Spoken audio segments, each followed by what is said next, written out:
Today, ituturo natin kung paano mag-connect ng active speakers sa ating mixer. Napakasimple lang po ang pag-connect ng powered speaker sa ating mga mixer. Kaya halina at sundan ang video tutorial na ito. Una sa lahat, pumunta sa likuran ng inyong powered mixer.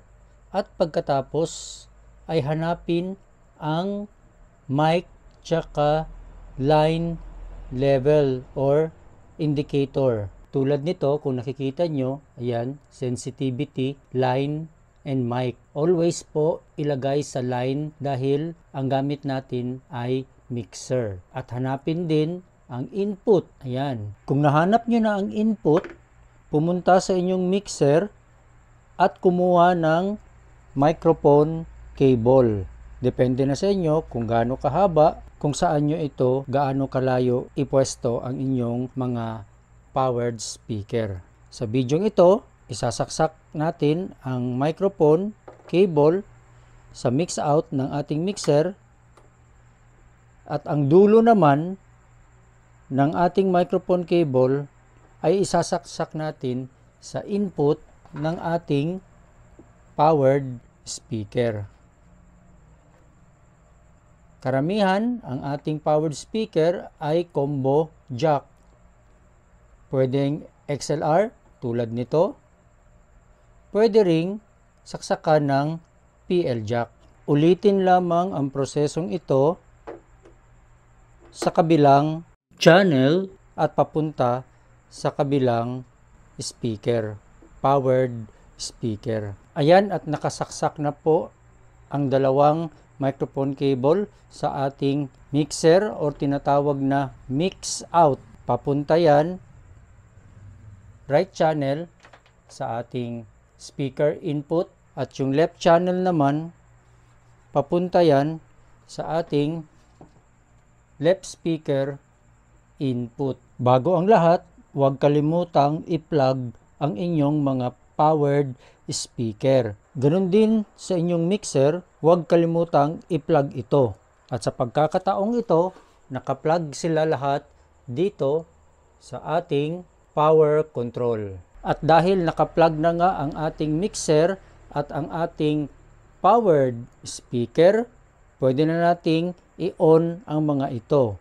Bago ang lahat, bago mag-on, ay siguraduhin nakababa lahat ang mga volume ng ating mixer at ng ating powered speaker. So ito po yung volume knob niya, dapat naka-zero yan.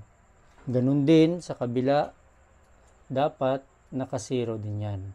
Now, it's time to power on our mixer. Bago natin i-power on ang ating mixer and active speaker, i-power on muna natin lahat ang ating power control dahil dito tayo nakasaksak ang ating mixer at powered speaker. And now, it's already ready to power on our mixer and active speakers. So, unahin natin ang mixer sa pag-power on. So, ayan, umilaw na yung ating mixer. Ngayon, puntahan natin ang ating active speaker.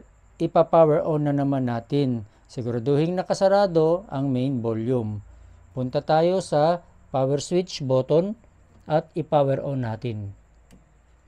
So, ayan, umilaw na ang ating powered speaker. Umikot na rin ang kanyang fan. Sa kabila, i-power on din natin ang ating active speaker.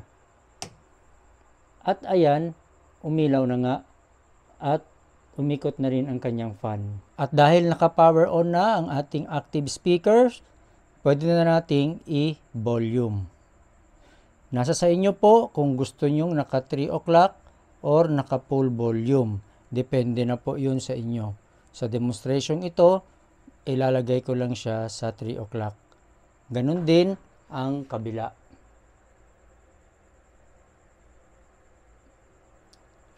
Now, ready na po ang ating active speaker para magpa-sound. Iharap lang natin. Ayan, at nakaharap na po ang ating active speakers. Dito naman ngayon sa ating mixer ay ilalagay natin sa unity gain ang ating master volume fader. Ngayon, magpapatugtog tayo. Ngayon, gamitin natin ang ating laptop as music source. Nag-Bluetooth lang tayo. So, ayan, naka-Bluetooth. Ngayon, magpapatugtog na tayo. Hinaan lang natin at gabi na. Ito po ang oras ngayon. Alas 12 na ng gabi. So, ayan, magpapasounds na tayo. So, ayan na po mga ka-sounds. Tumunog na po ang ating active speakers. Ganyan lang po ang pag-connect. Sana ay nasundan ninyo. Again po, ulitin ko.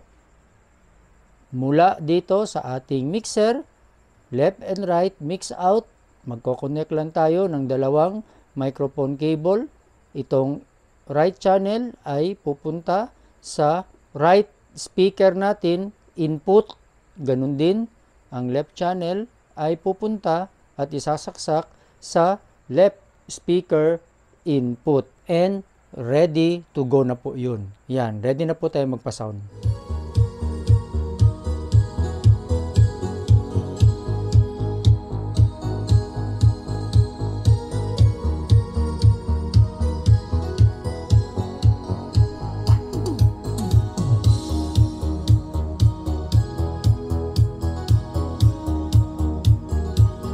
So, ayan po mga kapobreng lights and sounds. Sana ay nasundan nyo ang video na ito. Maraming salamat po sa panonood. Hanggang sa muli, God bless you po and to God be the glory.